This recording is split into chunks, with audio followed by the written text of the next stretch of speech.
എതിർക്കപ്പെടേണ്ടതാണ്. നമ്മുടെ മഹല്ലുകളിൽ നുഴഞ്ഞു കയറുന്ന ജമാഅത്തെ ഇസ്ലാമിയും അതുപോലെ തന്നെ വഹാബീസും ഒക്കെ നമ്മൾ ശ്രദ്ധിക്കണം. ശ്രദ്ധിച്ചുകൊണ്ട് നമ്മൾ മുന്നോട്ട് പോകണം. ഇവിടെ പല വിഷയങ്ങളിലും നമുക്കെതിരാണ്.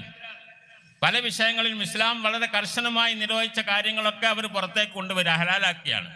ഇസ്ലാം ഹറാമാക്കിയത് ഹലാലാക്കുന്നു, ഹലാലാക്കിയതിനെ ഹറാമാക്കുന്നു. ഈ തരത്തിലുള്ള പ്രവർത്തനങ്ങൾ പലതും നടക്കുന്നു. രാഷ്ട്രീയക്കാർക്ക് രാഷ്ട്രീയക്കാരുടെ വേദിയുണ്ട്, അവരത് ചെയ്യാം. റോഡ് പാലമൊക്കെ നോക്കിയിട്ട് അവർക്ക് അതൊക്കെ ചെയ്യാം. ഇവിടെ റേഷൻ കട നോക്കണം. അതുപോലെ തൊഴിലില്ലാത്തവരുണ്ട്.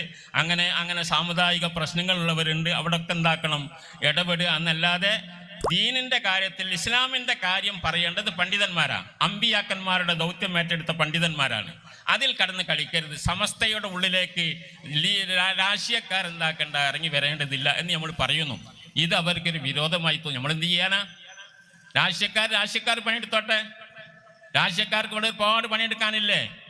നമ്മളെ സംബന്ധിച്ചിടത്തോളം പരിശുദ്ധ ദീനുൽ ഇസ്ലാം, ഞാൻ നേരത്തെ പറഞ്ഞതുപോലെ പരിശുദ്ധ ദീനുൽ ഇസ്ലാം ഈ രാജ്യത്തിന് ഒത്ത രൂപത്തിൽ ഈ രാജ്യത്തിൻ്റെ ഭരണഘടനയും സംവിധാനങ്ങളൊക്കെ അനുസരിച്ച് കൊണ്ടുള്ള പ്രവർത്തനം നടത്തലാണ് സമസ്തയുടെ ലക്ഷ്യം. അത് നടത്തുന്നുണ്ട്. അതിൽ ഇടപെട്ടുകൊണ്ട് വിഷയങ്ങൾ ഉണ്ടാക്കാൻ വേണ്ടി വരരുത് എന്ന് വളരെ വിനയത്തോടുകൂടി എല്ലാവരോടും അഭ്യർത്ഥിക്കുകയാണ്. ഇതെല്ലാവർക്കും പറഞ്ഞാൽ മനസ്സിലാവുന്ന ഒരു കാര്യമാണ്.